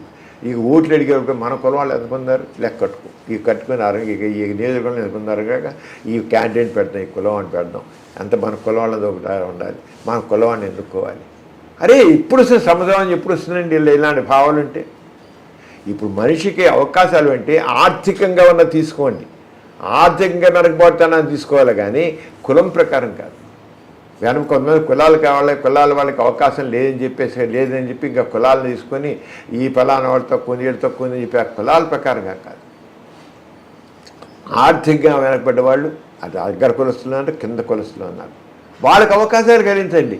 మన సంవత్సరం మీరు రష్యా కానీ చైనా కానీ ఇంకో దేశాలు కానీ తక్కిన దేశాలు ఏ దేశాలైతే అడ్వాన్స్ అయ్యో చాలా దేశాలు కొన్ని దేశాలు మనకంటే తర్వాత స్వాతంత్రం వచ్చాయి, కానీ వాళ్ళు చాలా అడ్వాన్స్ అయిపోయారు. వాళ్ళు మనకంటే అన్ని రకాలుగా అడ్వాన్స్ అయ్యారు. మనం ఎందుకు అవ్వలేదంటే మనకి కులం మతం అనే దాంట్లో ఉంది. మనం వాళ్ళు ఏంటంటే ఆర్థికంగా అవకాశాలు ఇచ్చారు, ఎవరికి ఆర్థిక అవకాశం తక్కువనే వాళ్ళందరికీ అవకాశం. ఈ కులం అనేది అడ్డుపాటు. ఇప్పుడు మీరు సెక్స్ రిలేటెడ్ లెటర్స్ రాస్తున్నారు, ఆర్టికల్స్ రాస్తున్నారు, మీకు సమస్యల కోసం మీ ఆన్సర్స్ కోసం ఇప్పటికి కూడా బోల్డంత మంది ఎదురు చూస్తున్నారు. ఆల్మోస్ట్ 5 దశాబ్దాలుగా అంటే 50 ఏళ్లకు పైగా మీరు నిరంతరం రాస్తూనే ఉన్నారు. ఇప్పటికీ మీకు 87 years వచ్చినప్పుడు కూడా you are still educating them. ఏమనిపిస్తుంది ఆ ఈ విషయంలో మీకు? ఏమనిపిస్తుందంటే అసలు ముందు మాకు ముఖ్యంగా మా బ్రాటప్ అండి, మా నాన్నగారు, మా ఫ్యామిలీ, మా గోరా గారు, మా నాన్నగారు, ఆయన వచ్చిన పరం సనాతన కుటుంబం నుంచి వచ్చారు. కానీ ఆయన ఎప్పుడైతే సమాజం బయటకు వచ్చారో ఏమిటి అసమానతలు, ఏంటి, ఎందుకునే అసమానతలు, ఇందాక చెప్పి అదే క్రిటికల్ థింకింగ్ కావాలని చెప్పి నేను, ఎందుకునే అసమానతలు ఏంటి, అంటరాని వాడు అనేది ఏంటి, ఆడవాళ్ళు ఎందుకు అది చేస్తున్నారు, ఎందుకు భర్త చనిపోతే విధవరాలని చెప్పేసి బూడుగుని చేసి కూర్చోబెడుతున్నారు, ఏంటి అసలు ఏంటి ఇదంతాను ఆయన ప్రశ్నించమని ఆయన ఆ ప్రశ్నించడంతో ఆయన చివరికి అంత సనాతన కుటుంబంలో వచ్చిన ఆయన కూడా నాస్తికుడిగా మారాడు. నాస్తికుడు నో, ఇవన్నీ తప్పు అంటే మా దైవ కేంద్రమైన ఆస్తికత్వం మనిషిని బందీ చేస్తుంది. వాడు ఫ్రీగా నాస్తిక హ్యూమన్ సెంటర్డ్ ఫిలాసఫీ కాల్ మనకి అని చెప్పి నాస్తికత్వం తీసుకుని ఆ రంగా నాన్నగారు డెవలప్ చేసి అదే భావజాలం మనందరికి, మా నాన్నగారిది కానీ మొత్తం మా నాన్నగారు 9 పిల్లలు మేము, మా తమ్మండము మేము అలాగే ఉన్నాం. అందరం మనవలు మునిమన, మా నాన్నగారికి మొత్తం 80 మంది మనవలు మునిమనలు ఉన్నారు. అందరూ కూడా ఇదే రంగా మా మ్యారేజ్ అన్నీ కూడా రకరకాల అందరూ అన్ని కులాల్లో అన్ని మతాల్లో అంటే మేము ఏమంటాం అంటే కులరహిత మతరహిత వివాహాలు అంటాం. మాకేం కులం లేదు, మతం లేదు, వీఆర్ హ్యూమన్స్, దట్స్ ఆల్. ప్రతి వ్యక్తి కూడా ఫ్రీగా ఆలోచించాలి, సంఘ దృష్టి ఉండాలి, వ్యక్తిత్వంతో ఉండాలి, వ్యక్తి గౌరవం ఇవ్వాలి. నాకే గౌరవం కనుకుంటున్నాను, మీకు అదే గౌరవం కావాలి. నాకే కదా గౌరవం, మీకు కూడా సేమ్ గౌరవం కావాలి, సేమ్ రెస్పెక్ట్ మీకు కూడా కావాలి. ఆ రంగ భావజాలంతో మీ అందరం ఇదిగా చేత ఇప్పటికీ అలాంటివి ఉంది. అలా ఇంకా వస్తుంది. రాబోయే యుగం నాస్తికత్వం అంటే మానవత్వానికి విలువ ఇచ్చేది, మానవవాదానికి విలువ ఇచ్చేది. అంతే, అది వస్తే అవ్వదు. ఇప్పుడు మీరు చాలామంది మన మధ్య జనాభా లెక్కలు తీసుకుంటే ప్రపంచవ్యాప్తంగా తీసుకుంటే 24% మంది మాకే కులం మాకేం మతం లేదు, మాకు దేవుళ్ళ నమ్మకం లేదని ఇచ్చారు 24% మంది. కానీ తక్కిన వాళ్ళు చెప్పలేదు అంటే వాళ్ళు తటస్థులు పడతారు. ఇప్పటికి మన భారతదేశంలో చాలామంది మీరు దగ్గర చాలా ఫ్రీగా ఉంటారు. వాళ్ళు మా పేరుకి చెప్పుకుంటారు, ఎందుకు లేదు నా పలం మతం లేండి, మా పలం కులం లేండి మా అని చెప్తారు. కానీ యాక్చువల్గా మనం వెళ్ళి మాట్లాడితే ఏంటండి వీనికి పిల్లలు, ఏంటండి అర్థం లేని ఆచారాలు, ఏంటండి అంత గతిలేక ఆచరిస్తున్నామండి అంటుంటారు. గతిలేక ఆచరిస్తున్నామండి ఇవన్నీ, ఏంటండి సాంప్రదాయాలు, ఏంటండి ఇవన్నీ అంటారు. ఎప్పుడైతే లిబరేట్ అయ్యేవాళ్ళు కొంతమంది గట్టిగా తయారవుతారో ఆటోమేటిక్గా వాళ్ళు కూడా అది రాబోయే మార్పు మాత్రం తప్పదు, వచ్చి తీరుతుంది. అంటే కొంతమంది పిల్లి మళ్ళీ గంట వరకు కడతారన్నట్లుగా who bells the cat first, అంతే మొదట కట్టేది మనకు అర్థం. ఇప్పుడు 9 మంది పిల్లలు గోరా గారికి, లవణం, సమరం, విజయం, నైతికం, తర్వాత 9వ మీ చెల్లి పేరు నౌ. అలా పెట్టడానికి వెనకాల ఉంది ఏంటి అసలు? ఏంటంటే మా నాన్నగారి పేరు గోపరాజు రామచంద్రరావు, అంటే దాన్ని బట్టి హిందూ అని తెలిసిపోతుంది. అంచేత నాన్నగారు సరే హిందూ అని చేసి కులం కూడా తెలుస్తుంది, పలానా గోపరాజు ద్వారా పలానా కులం వాళ్ళు అని. అంతే తీసి గోపరాజులో గో తీసుకున్నారు, రామచంద్రరావు రాసి గోరా అని రిజిస్టర్ చేస్తున్నారు. గోపరాజు రామచంద్ర అంటే గోరా అని చేశారు. చేసిన తర్వాత మా పెద్దక్కయ్య పుట్టడానికి ఇంకా నాన్నగారికి ఇంకా అంత స్ట్రాంగ్గా నమ్మకాలు లేవు. కానీ మా పెద్దకి ఫస్ట్ మా పెద్దకి మనోరమ అని తన వయసు 96 ఏళ్ళు తనకి. మా పెద్దక్కయ్య తను ఉంది. తర్వాత సాల్ట్ సత్యాగ్రహ టైంలో ఉప్పు సత్యాగ్రహ పెద్దన్నయ్య పెట్టాడు. 2వ సంతానం లవణం అని పేరు పెట్టారు. అప్పటికి మన నాన్నగారికి మరి అప్పటికి జాతీయ భావాలన్నీ ఉన్నాయి కదా, మహద్భావాలు ఉన్నాయి కదా. మరి ఆయన లెక్చరర్గా ఉంటున్నా పార్టీ లెక్చర్ అయినా లవణం పెట్టారు. తర్వాత పుట్టిన అమ్మాయి అంటే పేరులో కులం మతం ఉంటుండకూడదు. అంచేత మైత్రి అని పేరు పెట్టారు. గాంధీ ఇర్విన్ ఫ్యాక్టరీకి మా అక్కయ్యకి 2వ అక్కయ్య మైత్రి అని పేరు పెట్టారు. తర్వాత 3వ అక్కయ్యకి విద్య అని గాంధీ గారు బేసిక్ ఎడ్యుకేషన్ విధానాన్ని ప్రవేశపెట్టారు. అంటే విద్య, చెన్నుపాటి విద్యని విజయవాడలో 2 సార్లు పార్లమెంట్ మెంబర్గా చేసింది, తను ఎలక్ట్ అయింది. తను అంటే విద్య అని పెట్టాను. చెన్నుపాటి విద్య మా సిస్టమ్, 3వ సిస్టమ్. తర్వాత మా అన్నయ్య విజయం. నాన్నగారు ఇప్పుడు కాంగ్రెస్ ఉద్యమంలో ఒక యాక్టివ్గా, స్వాతంత్ర ఉద్యమంలో చాలా యాక్టివ్గా ఉండేవారు. అంచేత అప్పుడు కాంగ్రెస్ చాలా స్టేట్స్లో వచ్చేసింది. మనకి స్వాతంత్రం రాకముందే ఎలక్షన్ జరిగితే దాంట్లో కాంగ్రెస్ విజయం సాధించింది. అంటే విజయం అని పెట్టారు. తర్వాత సమరం, నేను ఆ సమరం అంటే సెకండ్ వరల్డ్ టైంలో పెట్టాను నేను. యుద్ధం అది ఆ యుద్ధం చేస్తాను ఇప్పుడు ఇప్పటికి కూడా సార్థక నామం. నేను ఇప్పుడు మీ ముందు యుద్ధం ఇలాగే చేస్తున్నా, మాటలు యుద్ధం చేస్తున్నాను. అందుకే నా యుద్ధం మా అపోహల మీద యుద్ధం, అసమానం యుద్ధం, రుగ్మతల మీద యుద్ధం చేస్తున్నాను. సమరం అనేది యుద్ధం అనేవాడు. తర్వాత మా బ్రదరు తమ్ముడు నియంత తను ముసోల్ని, హిట్లరు, స్టాలిను ఆ టైంలో పుట్టాడు. వాళ్ళందరూ నియంతలు కదా, అదే నియంత పెట్టారు. తర్వాత మా ఇంట్లో అందరూ జైలుకి వెళ్ళారు. అప్పుడు స్వాతంత్ర్య ఉద్యమం కోసం అని మా నాన్నగారు వెళ్ళారు, మా అమ్మగారు వెళ్ళారు, మా అక్క వెళ్ళింది, మా అన్నయ్య వెళ్ళారు. అందరూ స్వాతంత్ర్యం కోసం జెండా పట్టుకుని జై హింద్ అంటే జైలు పెట్టేసేవాడు కదా. అలా మా అమ్మని అందరూ జైల్లో పెట్టారు. బాబు బ్యానర్ దగ్గర జైల్లో పెట్టారు. ఆ జైలు పెడితే అప్పుడు మా అమ్మ జైల్లో ఉన్నప్పుడు ప్రెగ్నెంట్. జైల్లోనే మా కడుపులో మా చెల్లెలు జైలు బయట రాగానే 6 రోజుల్లోనే పుట్టేసింది. దానికి మారు అని పెట్టారు. స్వాతంత్ర్యం వచ్చే ముందు పుట్టింది. స్వాతంత్ర్యం వస్తుందని ఆల్మోస్ట్ డిసైడ్ అయిపోయింది. మన దేశం లిబరేట్ అయిపోతుంది. అంటే మార్పుకి మారు అని పెట్టారు. తర్వాత స్వాతంత్రం వచ్చేసిన తర్వాత మా చెల్లెలు పుట్టింది. చెల్లెలు పుడితే 9వ సంతానం. అంటే నాన్నగారు నవ్ అని పెట్టారు. నవ్ అనేది అన్ని రకాలు చెప్తారు. నవ్ అంటే హిందీలో నవ్ అంటే 9, హిందీలో నవ్వు. అదే నవ్ అని NOW అయినట్లయితే నవ్ స్వాతంత్రం వచ్చే ఏంటి మనకు ఇప్పుడు కర్తవ్యం ఏంటి? మనం ఇంత పోరాటాలు చేసాం దేశం కోసం, ఇంత స్వాతంత్ర్యం కోసం చేసాం. ఇప్పుడు మనం ఇప్పుడు ఏం చేద్దాం, ఎలా చేద్దాం, మన దేశాన్ని అభివృద్ధి అనేది దాంట్లో చేద్దామని ఆ రంగా. అలాగే పిల్లలు, మనవల పేర్లు అన్ని రకాల మా దగ్గర అన్ని రకాల మహమ్మదన్ పేర్లు ఉన్నాయి. రకరకాలుగా అన్ని రకాలుగా ఉన్నాయి. అన్ని ఎలక్షన్ టైంలో పుడితే చునావని, సూయిజ్ వారు ఇప్పుడు పుట్టే సూయిజ్ అని అలాగే మంత్రి నాన్నగారేమో మంత్రులు ఆడంబరాలు వెన్నాడాలి, ప్రజలతో ఉండాలి. అంతగా ఇప్పుడు మంత్రులు చూడండి ఎంత ఆడంబరాలు ఎందుకు చెప్పండి. వాళ్ళు ప్రజాప్రతినిధులు వాళ్ళు ఎంత ఆడంబరం అంటే అంత మంత్రులకు ఆడంబరాలు పనికిరావు. వాళ్ళకి ఎంత దాబు తప్ప పనికాదు. అందరూ సేవకులు. మంత్రి హమారా నౌకర్ హే, మంత్రులు మన నౌకర్లు, ప్రజలు యజమానులు అని చెప్పి నాన్నగారు చాలా చేశారు. ఏంటి ప్రజలు by the people, for the people, of the people democracy అంటే. కానీ డెమోక్రసీలో ప్రజలేమో సేవకులు అయిపోయారు, మంత్రులందరూ యజమానులే కూర్చున్నారు. రివర్స్ అయిపోయింది ప్రజాస్వామ్యం. అంటే అలా కాదు, మనం పని చేయించుకోవాలి, వాళ్ళని ఎత్తుని పెట్టుకోవడం కాదని చెప్పేసి అప్పుడు వజీర్ అని వజీర్ అంటే మంత్రి, నాన్నగారు మంత్రులు మన నౌకర్లు, మా ప్రజలు యజమానులు అనే ఉద్యమం చేశారు. ఇప్పుడు అంటే రకరకాల ఇలా ఎన్ని మొత్తం 80 పేర్లు ఏదో ఒక ఇన్సిడెంట్తో, ఒక అర్థంతో అలా పెట్టారండి. చునావ్ అంటే ఎలక్షన్ టైంలో చునావ్ అని ఇలా రకరకాల ప్రతి వాడికి అలాగా రకరకాల పేర్లతో పెట్టడం జరిగింది. అది ఇప్పటికీ కూడా మీకు లెటర్లు రాసేవాళ్ళు ఉంటారు, పర్సనల్గా వచ్చి మాట్లాడడానికి మొహమాటాలు ఉంటాయి, ఏదో కట్టుబాట్లు ఉంటాయి. వెళ్ళి మాట్లాడితే ఏమనుకుంటారో చుట్టుపక్కల ఉన్నటువంటి జనాలు అనుకుంటారు. ఏ ఏజ్ వాళ్ళు ఎక్కువగా మీకు లెటర్స్ రాస్తూ ఉన్నారు?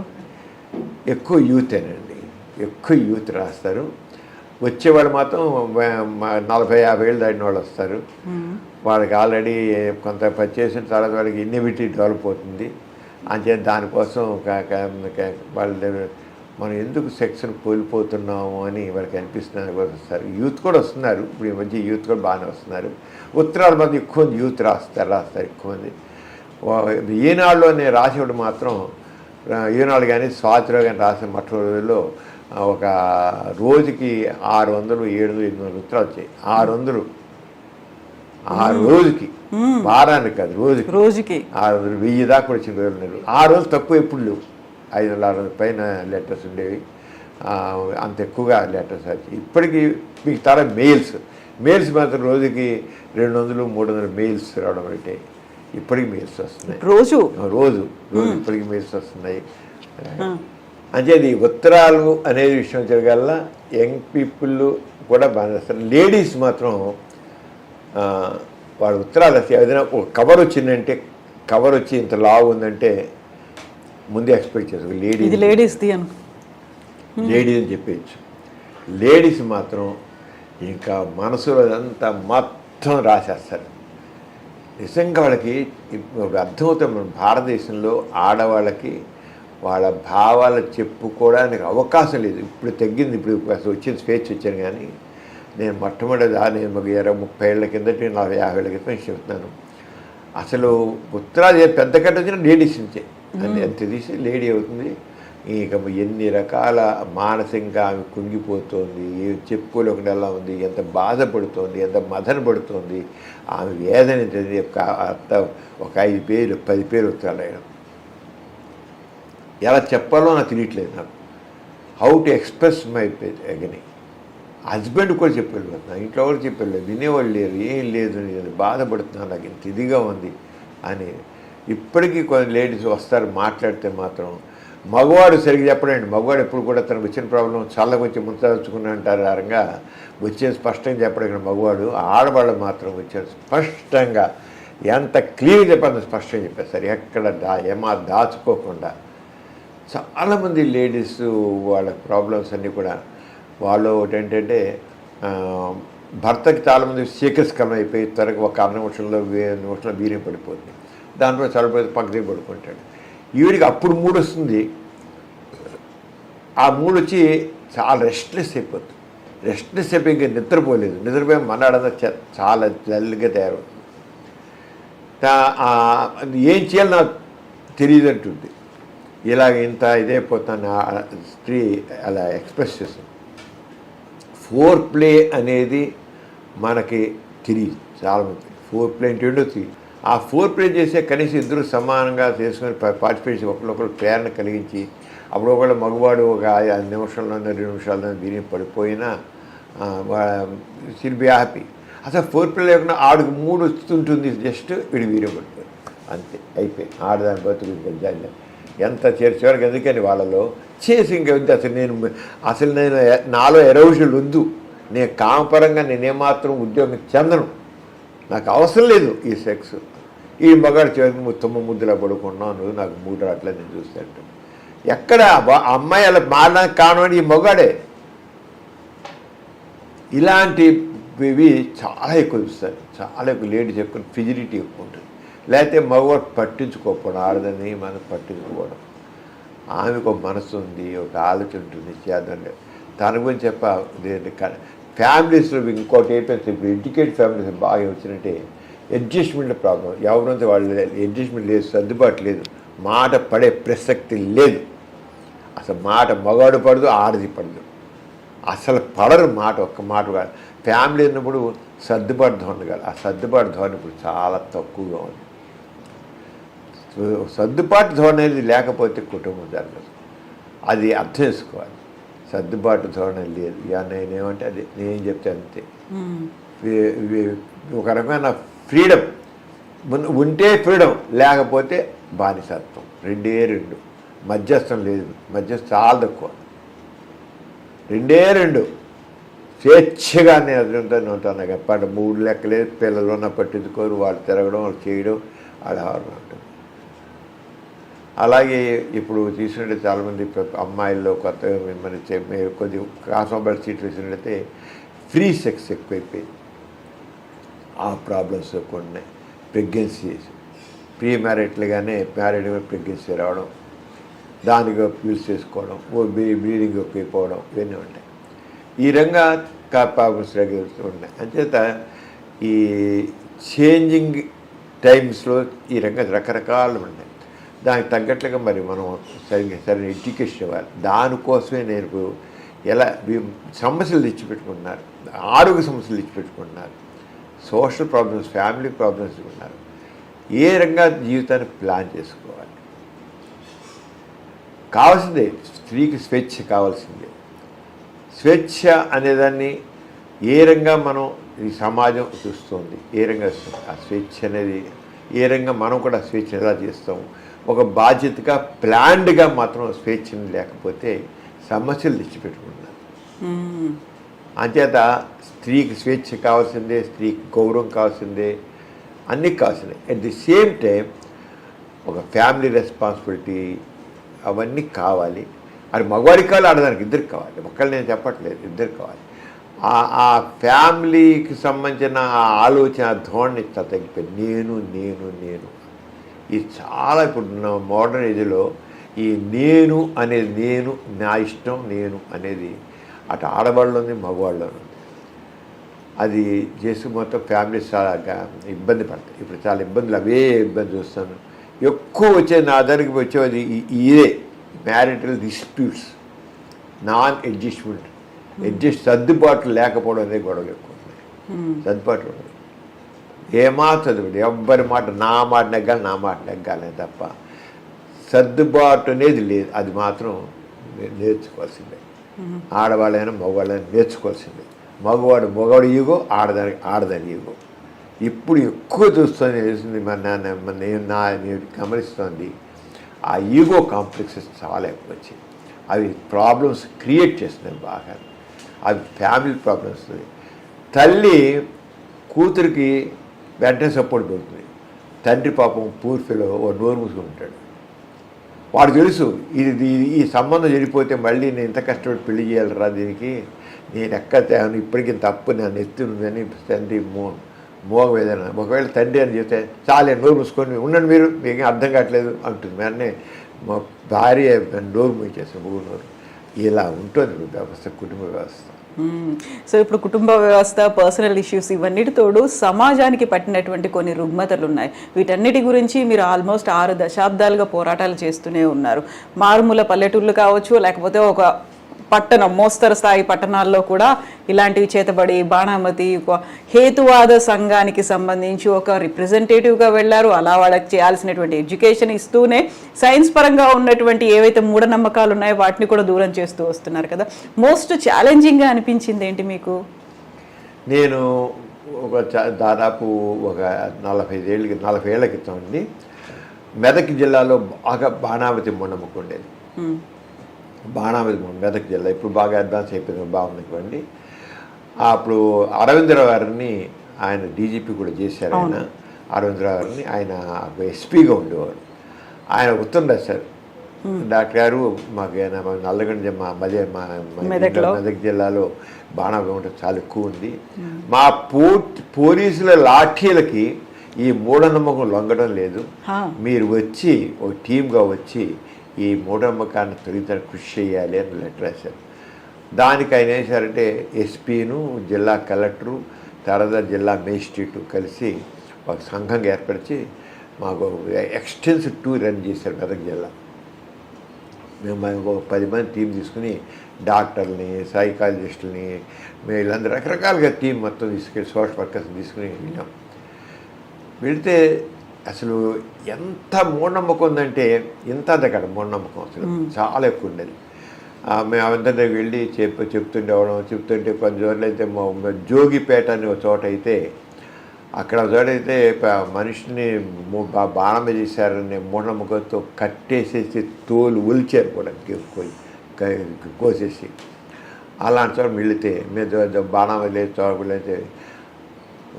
కొంతమంది అక్కడ అసలు ఈ బాణామతి చేతబడిన మూఢముఖం మీద అనేక మంది భూత వైద్యులు బతుకుతున్నారు. అక్కడ బాణామతి షాపులకి మనకి వెళ్తే కిల్లి షాపులు ఎలా ఉంటాయో బాణామతి షాపులో వచ్చి అక్కడ యంత్రాలు, తాయెత్తులు, ఎన్ని కట్టడాలు చేయడాలు పెద్ద బిజినెస్ అయిపోయినాయి. అక్కడ మనకి కిల్లి షాపులు లాగానే అక్కడ అలాగా బాణామతి షాపులు పేర్లు అన్నమాట. బాణామతి షాపులు అంటే బాణషాపులు యంత్రాలు, తాయెత్తులు మంత్రగాలు సాగుతాయి. వెళ్ళాము, చూసాం, అందరూ వచ్చారు, మాట్లాడారు, మనం చేసాం. ఆ జోగిపేట చోట ఏం చేశారంటే మేము చెబుతుంటే కొందరు మంత్రగాళ్ళు కొందరు రెచ్చగొట్టి మా మీద తెలితే మమ్మల్ని చంపబోయారు కొట్టేసి. మేముంది 10 మంది ఒక్కసారి ఒక వెల్లులాగా ఒక కెరటంలాగా జనం మీదకి వచ్చారు. మీదకి వస్తే వాడు పోలీసులు బాగా రష్ ఉంది కదా, వాళ్ళందరూ చేసి వ్యాన్ ఎక్కించి బయట తీసుకెళ్ళారు అనుకోండి. అలాగే ఒక దేవుని కన్య విలేజ్ వెళితే సజీవంగా 3 దహనం చేశారు, బాణమ చేశారు. మేము చూడడానికి వెళ్ళాం మొత్తం. అలాగే కొన్ని ఊళ్ళో పళ్ళు రాళ్ళగొట్టి పళ్ళు పీకేశారు, 4 కట్ చేశారు, ఇలా చేసాం. బాగా ఎక్స్టెన్స్గా తిరిగాక 6 నెలలు పోయాక అరవిందరావు లెటర్ రాశారు.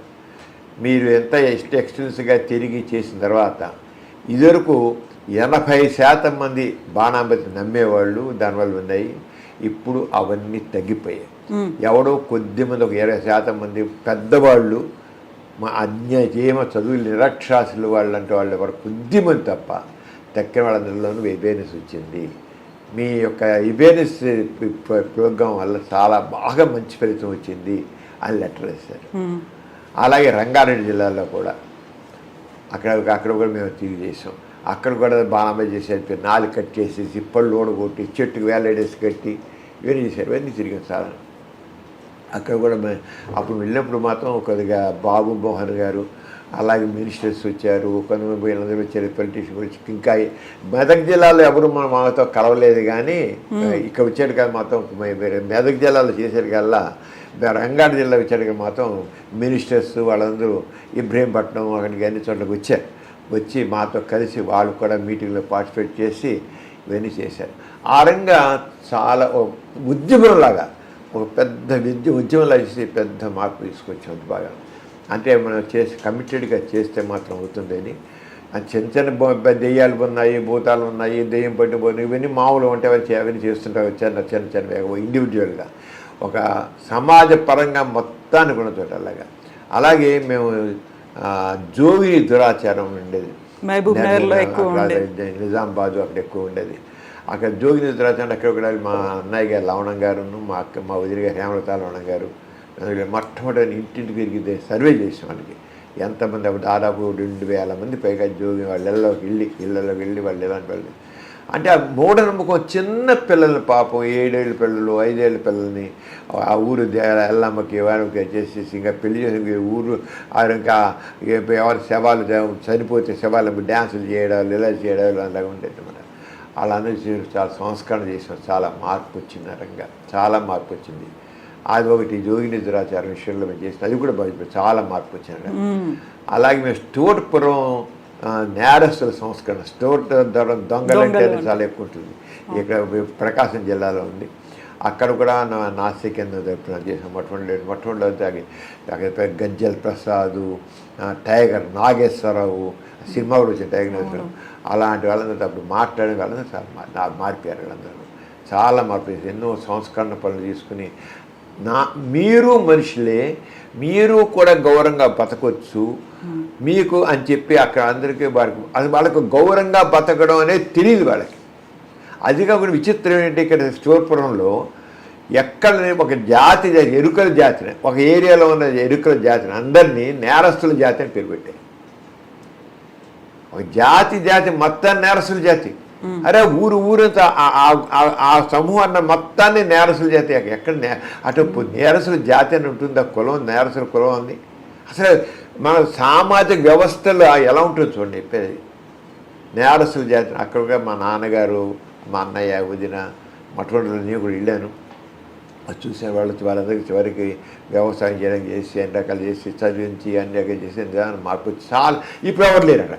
ఇప్పుడు ఆ యూనివర్సిటీ అక్కడి నుంచి వచ్చిన ఆవిడే అక్కడ యూనివర్సిటీగా అన్నమయ్య యూనివర్సిటీ దానికి యూనివర్సిటీకి ఎవరు వైస్ ఛాన్సలర్గా ఉన్నారు. ఆవిడ వైస్ ఛాన్సలర్ అయింది.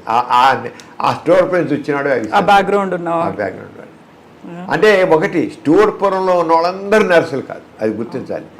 కొద్దిమందే నేరస్తులు. కానీ ప్రభుత్వం ఏం చేసిందంటే వాళ్ళందరూ నేరస్తుల జాతి అని పెట్టింది. చాలా తప్పది. ఆ ఊరంతా నేరస్తుల జాతి ఏంటి అసలు అర్థం లేకుండా చేసి దాంతో వీళ్ళు మెజార్టీ ఆల్మోస్ట్ అయిపోయింది. అంచేది ఇవన్నీ సమాజంలో మనం చూసే దృక్పథంలో అంటే మార్పు ఎలా చేస్తాం, సంస్కరణ అలాంటిది కావాలి మనం.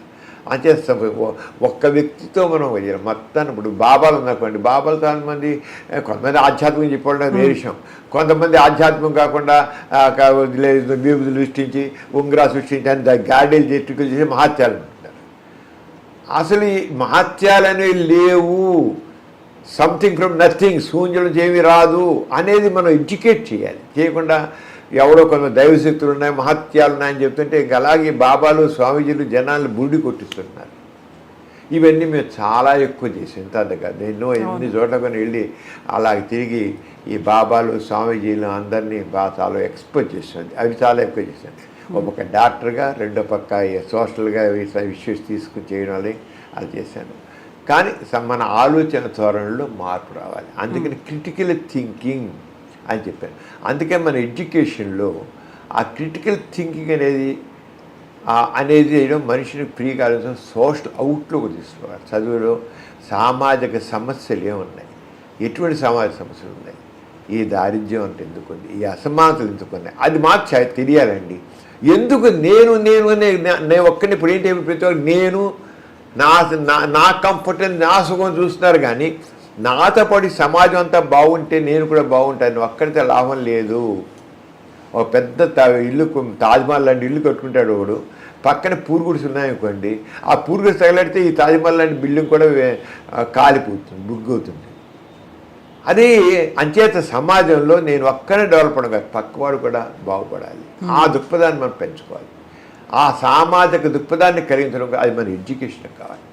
అసలు ఏం తోచుతుంది మరి చూడండి, ఎంతవరకు వెళ్ళిపోయింది. భగత్ సింగ్ పాఠాన్ని తీసేసేయడం, లేకపోతే మొగలాయి వాళ్ళ పాఠాలు తీసేయడం. ఎడ్యుకేషన్లో కూడా మీకు రకమైన మతపరమైన ఛాందస భావాలు ప్రవేశిస్తున్నాయి. ఈ ఛాందస భావాలు పనికిరావు. మనుషుల్లో ఫ్రీగా ఆలోచించడం, స్వేచ్ఛగా ఆలోచించడం కాదు. చరిత్రనే మార్చేద్దాం, పాఠాలనే మార్చేద్దాం అంటే కదా కరెక్ట్ కాదు. ఇప్పుడు అలాంటి ప్రయోగాలు కూడా జరుగుతున్నాయి. వాటి కూడా తప్పని నేను చెబుతున్నాను. అలాగే కులగణన విషయంలో కూడా నేను చెప్తాను, జనాభా సేకరణ కులగణన ఆర్థిక స్థితి ద్వారా చేసి అందరికీ ఎవరైతే వెనకబడుతున్నారో వాళ్ళందరికీ అవకాశాలు అంటే అది ఏ కులం అని కాదు. కులాల వల్ల కులాలు ఎక్కువ, మరి కులాల వారీగా ఉండబట్టే మనం ముందుకు వెళ్ళలేదండి.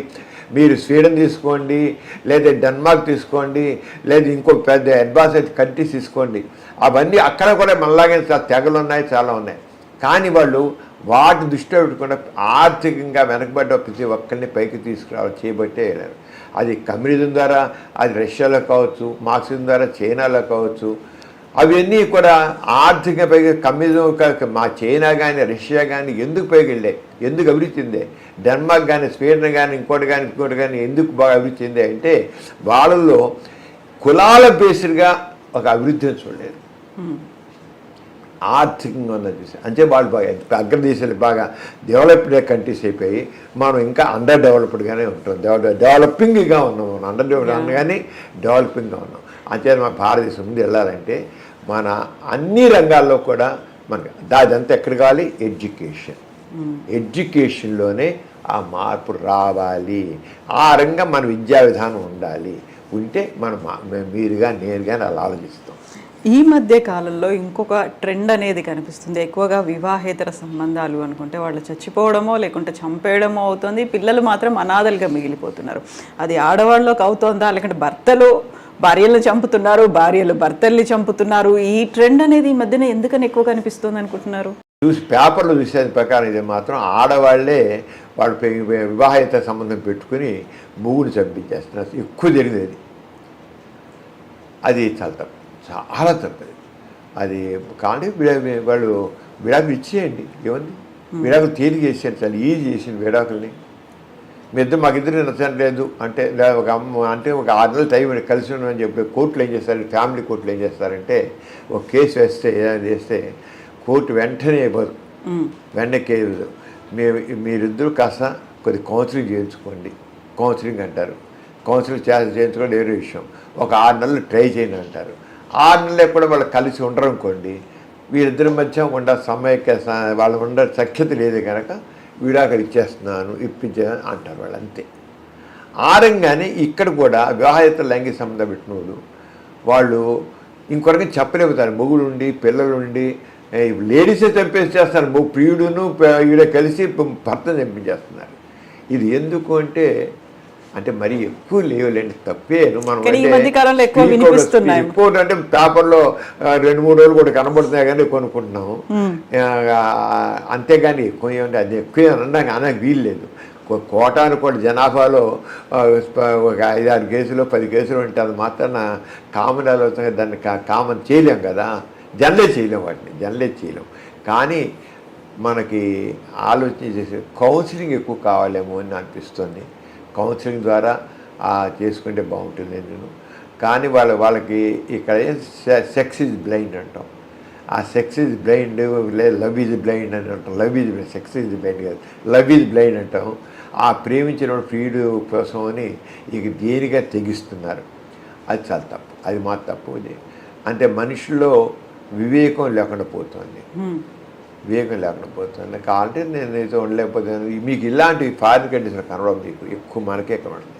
అక్కడైతే నేను నీతో అడ్జస్ట్ కాలేకపోతున్నాను, డైవర్స్ చేసుకుంటాను. ఓకే, నాతో అడ్జస్ట్ కాలేకపోతున్నాను, డైవర్స్ తీసేసుకుంటాను. ఆ రకంగా ఈజీ చేశారు మనకు కూడా. ఈజీ చేసి పిల్లలు ఏం చేయాలంటే గవర్నమెంట్ వాళ్ళ సెక్యూరిటీ కల్పించాలి పిల్లలకి. ఇప్పుడు మీరు జర్మనీ కానీ ఇంకో కానీ చోట తీసుకుని తక్కువ కంటే ఎక్కడ తీసుకుంటే ఏం చేస్తారంటే భార్యాభర్త విడిపోతే పిల్లల్ని గవర్నమెంట్ తీసుకుంటారు రెస్పాన్సిబిలిటీ, తీసివాడు చదువు కానీ అంతా గవర్నమెంట్. ఆ రంగంలో మన భారతదేశంలో అలా వచ్చేసినట్టయితే ఇలాంటి హత్యలు ఉండవని అనుకుంటున్నాను. అంచేత గవర్నమెంట్ కానీ సైకాలజిస్టులు, గవర్నమెంట్లు, సోషల్ వర్కర్స్ అందరూ కలిసి ఎలా దీనికి పరిష్కారం, నేరం చేశారు కనుక శిక్ష విధించడం పరిష్కారం కాదు, శిక్ష ఇప్పుడు సమస్య పరిష్కారం కాదు. దాన్ని ఏ రంగా దాన్ని చేస్తాము అనేది చూడాలి. రీజన్స్ ఏమై ఉంటాయి అనుకుంటున్నారు మీరు? ఎందుకని అలా ఇంట్రెస్ట్ చూపిస్తున్నారా, లేకుంటే ఎందుకని పెరుగుతున్నాయంటారు? ఏం పిచ్చంగా లేదు, వ్యామోహం అంతే. వ్యామోహం అనేది అలా చేస్తుంది. ఆ ప్రియుడి మీద వ్యామోహం ఈ తెగింపు చేస్తుంది. ఇప్పుడు ఎంత వ్యామోహం, మనిషికి తెగింపు వచ్చేస్తున్నారు. వ్యామోహం అంతే, ఆ మొగుడు ప్రియుడి మీద వ్యామోహం దానివల్ల చేస్తాను. అంతకినికి నేను ఉందనుకోడానికి మరి సైకాట్రిస్టులు ఏం చెప్తారో చూడాలి. కానీ అది ఒక రకం మెంటల్ డిసీజ్ అని అనుకోవాలి, మెంటల్ డిసీజ్ అనుకోవాల్సిందే. ఆ మెంటల్ ఎమోషనల్గా చేసేవాళ్ళు నిజంగా ఆలోచించి చేయలేరండి. వాళ్ళు భర్తని అంతకాలం కాపురం చేసి పిల్లలు పుట్టినామే చేస్తుందా? అది అంటే ఒక రకమైన సూసైడ్ చేసిన వాళ్ళు ఉన్నారు. సూసైడ్ వాళ్ళు ఒక్క నిమిషం ఆలోచిస్తే సూసైడ్ చేసుకోరు. వాళ్ళు ఒక్క నిమిషం ఆలోచన అలా వెళ్ళిపోయాడు కలగా ఒకటే ఆ ప్రాసెస్ ఆలోచన జరుగుతుంటుంది. సూసైడ్ వాడు అలా కదా బ్రేక్ చేశారు అనుకోండి దాన్ని. అందుకే సూసైడ్ చేసిన వాళ్ళు ఎవరితో మాట్లాడతారు అనుకోండి, ఫ్రెండ్స్ ఒక్కసారి జస్ట్ వాళ్ళ ఫ్రెండ్కి ఫోన్ చేశారు అనుకోండి, వాళ్ళు మాట్లాడి చేసుకోరు, వాళ్ళు చేయరు. వాళ్ళు అలా థాట్ ప్రాసెస్ అలా వెళుతుంది, దాన్ని సూసైడ్ చేసుకుంటారు వాళ్ళు. అంచేత మీకు షేర్ చేసుకోవడం అనేది కావాలి ఎప్పుడు కూడా. ఇతరులతో షేర్ చేసుకోవడం అనేది మనకేమైనా బాధ ఉంటే చేసుకోవాలి. ఆ బాధని షేర్ చేసుకోవడం అనేది మనకేంటంటే ఆ క్లోజ్ ఫ్రెండ్స్ అనేవాళ్ళు ఉండట్లేదు. ఇప్పుడు జరిగిందంటే క్లోజ్ ఫ్రెండ్ ఉంటుంది. క్లోజ్ ఫ్రెండ్ సాధారణంగా ఇదివరకు ఉండేవాళ్ళు. ఇప్పుడు క్లోజ్ ఏదైనా క్లోజ్ ఫ్రెండ్ వాడు ఎంత ఫ్రెండ్ కదా అని చెబితే వాళ్ళు దాన్ని చేసేసి సోషల్ మీడియాలో పెట్టి పారేస్తున్నారు.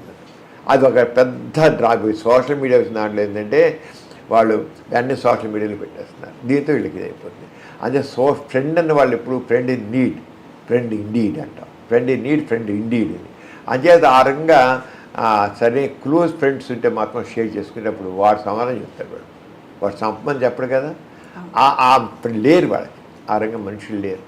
ఆ మనుషులు అంచేత మనిషి ప్రతి ఒక్క వ్యక్తికి ఒక క్లోజ్ ఫ్రెండ్ మొత్తం ఉండాలి. ఆడవాళ్ళైనా మగవాళ్ళైనా సరే చేసుకోవాలంతే. తప్పకుండా నాకు కావాలి అని పెట్టేవాడు ఒక ఫ్రెండ్, క్లోజ్ ఫ్రెండ్. ఆడవాళ్ళు లేడీస్ వాడు లేడీ ఫ్రెండ్, మగవాడు ఒక మగవాడు ఫ్రెండ్, అన్ని వాడు మాట వాడు అంతా ఇక ఏం బయట చెప్పకూడదు. వాడే ప్రాణంగా ఉండాలి. అలా ఉన్నప్పుడు మాత్రం జరగవు. నా ఉద్దేశం ఏంటి సొల్యూషన్ అది అనుకుంటున్నాను. అలా ఉన్నప్పుడు కుటుంబాలు నిలబడతాయి, అలా ఉన్నప్పుడు స్నేహితులు నిలబడతారు. అట్లాగే ఉంటాయి, బంధాలు అన్నీ ఉంటాయి. కరెక్ట్ చెప్పుకుంటే అప్పుడు రెండోవాడు వాడు ఎమోషనల్ ఉండరు కనుక ఉంటారని చెప్తే వినరా అంటారు, అవుతారు. అది చాలా అవసరం. అది థ్యాంక్ యూ సో మచ్ సమరం గారు. మీరు ఇలాంటి బర్త్డేస్ ఎన్నో ఎన్నో ఎన్నో జరుపుకోండి. అలాగే మీరు ఈ అవేర్నెస్ అనేది అటు సొసైటీ పరంగా ఇటు పర్సనల్గా కూడా ఇంకా చేయాల్సినటువంటి అవసరం ఉంది. అలాంటి ఎగ్జాంపుల్స్ ఇంకా కనిపిస్తున్నాయి కాబట్టి you just keep going. More power to you అండి. Thank you so much. Thank you so much. Thank you అండి. Thank you so much. Sir, one life lesson what medicine has taught you. whatever you can do without expecting. But I really believe మన positive attitude ఉంటేనే మనం ఏదైనా సాధించగలం. Gut ని మనం correct గా deal చేసినట్లయితే అది మనకి పాజిటివ్ హార్మోన్స్ ని రిలీజ్ చేస్తుంది. షుగర్ వచ్చిన వాళ్ళ పరిస్థితి ఏంటి? పొట్ట దగ్గర పెరిగితే దాన్ని ఆండ్రాయిడ్ అంటారు, ఆండ్రాయిడ్ ఫోన్ కదా. అసలు థాట్స్ ఎందుకు వస్తాయి? బ్రెయిన్ డెడ్ అంటే దానికి ప్రపంచం అంతా కూడా కొన్ని నిర్దిష్టమైనటువంటి లక్షణాలు ఉంటాయి. మానసికంగా ధైర్యంగా ఉంటే క్యాన్సర్ జయించవచ్చు. You are a doctor for a cause, sir. అంతే. వాళ్ళకి వచ్చిన ఆదాయం కాకుండా ఫ్రీ సర్వీస్ ఎంతమందికో చేస్తుంది.